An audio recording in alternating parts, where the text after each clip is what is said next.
जय श्री कृष्णा। आइए सुनते हैं वैशाख मास महात्म्य अध्याय 24।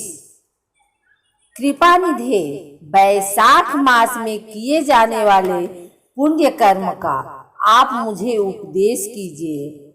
सद्गुरु के मुख से उपदेश की प्राप्ति दुर्लभ होती है। उत्तम देश और काल का मिलना भी बड़ा कठिन होता है। राज्य प्राप्ति आदि दूसरे कोई भी भाव हमारे हृदय को इतनी शीतलता नहीं प्रदान करते जितनी कि आपका यह समागम।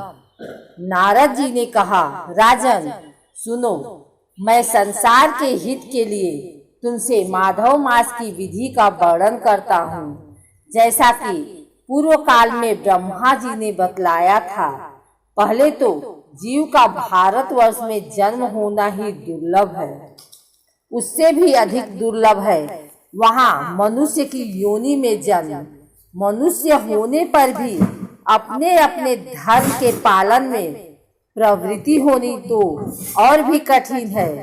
उससे भी अत्यंत दुर्लभ है भगवान वासुदेव में भक्ति, और उसके होने पर भी माधव मास में स्नान आदि का सुयोग मिलना तो और भी कठिन है। माधव मास माधव लक्ष्मीपति को बहुत प्रिय है। माधव वैशाख मास को पाकर जो विधि पूर्वक स्नान, दान तथा जप आदि का अनुष्ठान करते हैं, वे ही मनुष्य धन एवं कृत्य हैं। उनके दर्शन मात्र से पापियों के भी पाप दूर हो जाते हैं और वे भगवत भाव से भावित होकर धर्माचरण के अभिलाषी बन जाते हैं।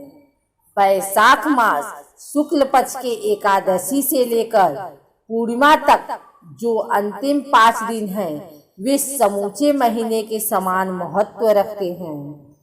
राजेंद्र, जिन लोगों ने वैशाख मास में भली भांति के उपचारों द्वारा मधु दैत्य के मारने वाले भगवान लक्ष्मीपति का पूजन कर लिया, उन्होंने अपने जन्म का फल पा लिया। भला कौन सी ऐसी अत्यंत दुर्लभ वस्तु है जो वैशाख के स्नान तथा विधि पूर्वक भगवान के पूजन से नहीं प्राप्त होती। जिन्होंने दान, होम, जप, तीर्थ में प्राण त्याग तथा संपूर्ण पापों का नाश करने वाले भगवान श्री नारायण का ध्यान नहीं किया, उन मनुष्यों का जन्म इस संसार में व्यर्थ ही समझना चाहिए। जो धन के रहते हुए भी कंजूसी करता है, दान आदि किए बिना ही मर जाता है, उसका धन व्यर्थ है।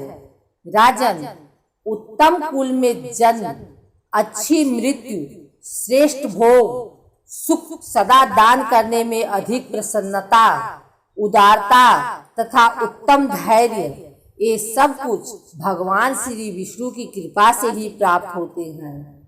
महात्मा नारायण के अनुग्रह से ही मनोवांछित सिद्धियां मिलती हैं। जो कार्तिक में, माघ में तथा माधव को प्रिय लगने वाले वैशाख मास में स्नान करके मधुहंता लक्ष्मीपति दामोदर की विशेष विधि के साथ भक्ति पूर्वक पूजा करता है और अपनी शक्ति के अनुसार दान देता है, वह मनुष्य इस लोक का सुख भोग कर अंत में श्री हरि के पद को प्राप्त होता है। भूख जैसे सूर्योदय होने पर अंधकार नष्ट हो जाता है, उसी प्रकार वैशाख मास में प्रातः स्नान करने से अनेक जन्मों की उपार्जित पाप रास नष्ट हो जाती है। यह बात ब्रह्मा जी ने मुझे बताई थी। भगवान विष्णु ने माधव मास की महिमा का विशेष प्रचार किया है। अतः इस महीने के आने पर मनुष्यों को पवित्र करने वाले पुण्य जल से परिपूर्ण गंगा तीर्थ, नर्मदा तथा यमुना तीर्थ अथवा सरस्वती तीर्थ में सूर्योदय से पहले स्नान करके भगवान मुकुंद की पूजा करनी चाहिए। इससे तपस्या का फल भोगने के पश्चात अक्षय स्वर्ग की प्राप्ति होती है। भगवान श्री नारायण अनामय रोग व्याधि से रहित हैं। उन गोविंद देव की आराधना करके तुम भगवान का पद प्राप्त कर लोगे। राजन, देवाधिदेव लक्ष्मीपति पापों का नाश करने वाले हैं। उन्हें नमस्कार करके चैत्र की पूर्णिमा को इस व्रत का आरंभ करना चाहिए।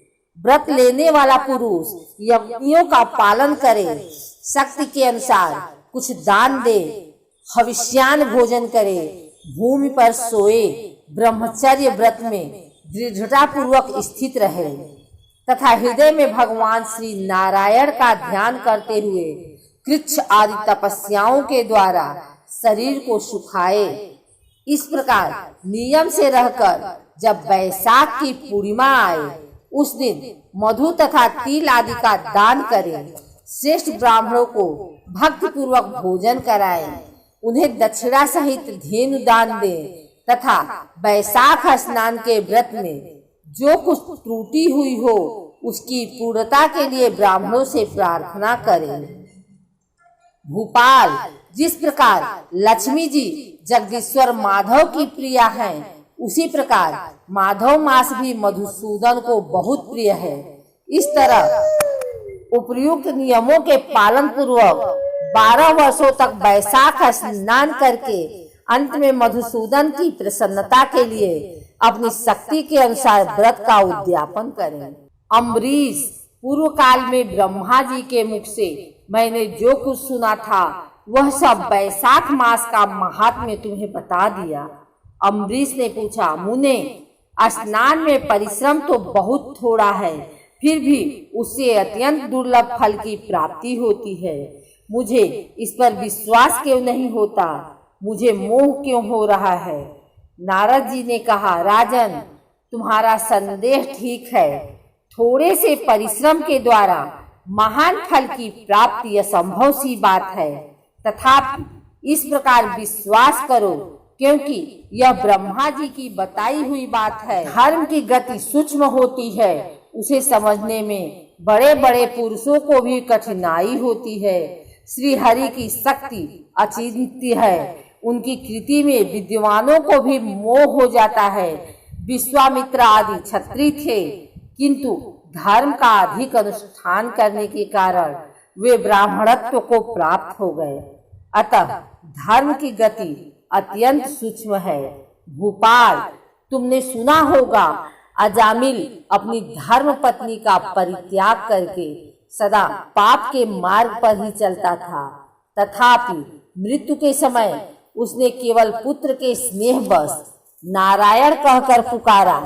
पुत्र का चिंतन करके नारायण का नाम लिया, किंतु इतने से ही उसको अत्यंत दुर्लभ पद की प्राप्ति हुई।